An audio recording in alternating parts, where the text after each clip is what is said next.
Chapter 10. The Respiratory System. The respiration process. The principal purpose of respiration is to supply the trillions of cells of the body with oxygen and to remove the carbon dioxide gas produced by cellular activities. There are three basic processes of respiration. The first process is ventilation or breathing, which is the movement of air between the atmosphere and the lungs. Ventilation has two phases: inhalation or inspiration to move air into the lungs, and exhalation or expiration to move air out of the lungs. The second and third processes of respiration involve the exchange of the gases within the body. External respiration is the exchange of gases between the lungs and the blood, the second process.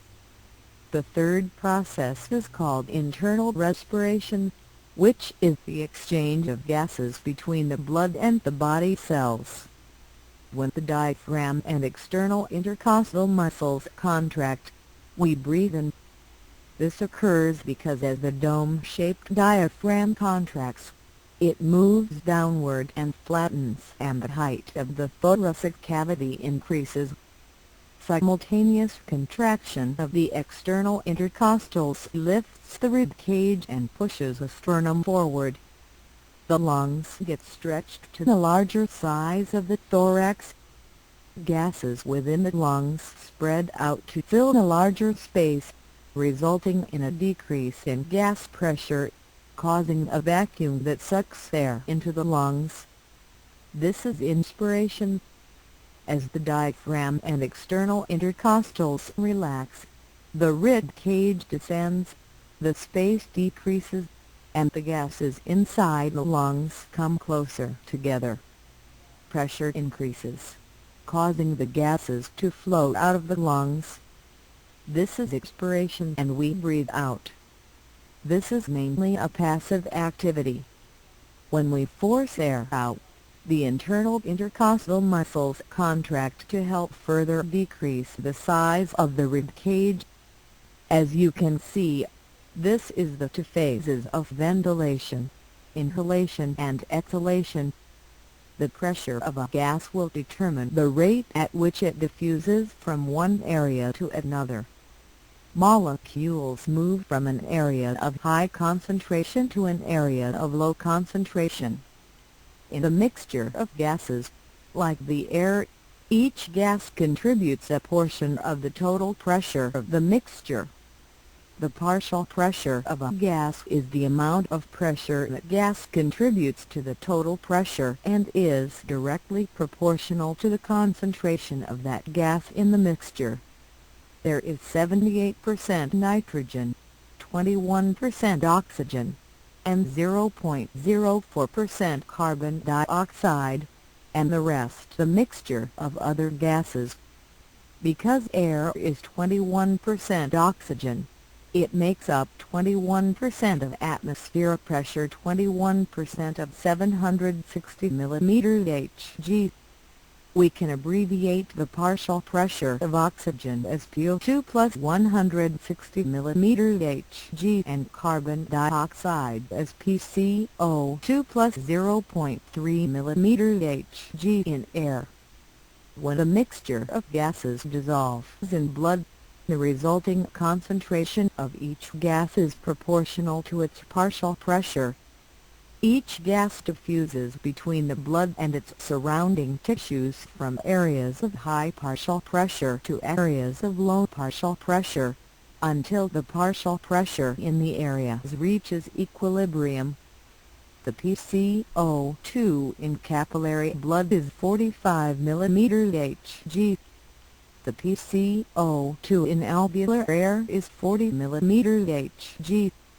Because of these differences in partial pressures, carbon dioxide diffuses from blood, where its partial pressure is higher at 45 mm Hg, across the respiratory membrane into alveolar air, where its partial pressure is lower at 40 mm Hg. Similarly, the PO2 of capillary blood is 40 mm Hg. while that of alveolar air is 104 mmHg. Therefore, oxygen diffuses from alveolar air, where the partial pressure is higher at 104 mmHg, into the blood, where the partial pressure is lower at 40 mmHg. The blood then leaves the lungs with a PO2 of 104 mmHg. The blood then transports oxygen to tissue cells and picks up carbon dioxide waste from the tissue cells. The tissue cells are high in carbon dioxide from cellular metabolic activities and low in oxygen, because it is used up in those activities. The pressure of CO2 is higher in tissue cells than in blood cells and diffuses from tissues to blood cells.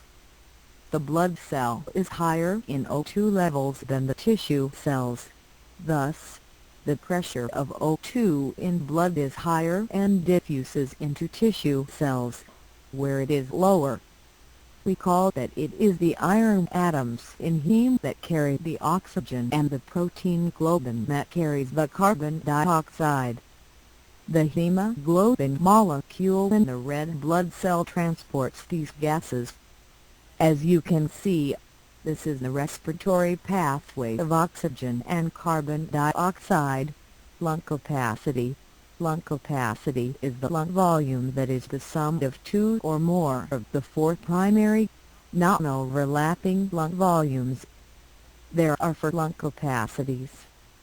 The first is functional residual capacity (FRC) and is the volume of gas in the lungs at the end of a normal tidal volume exhalation.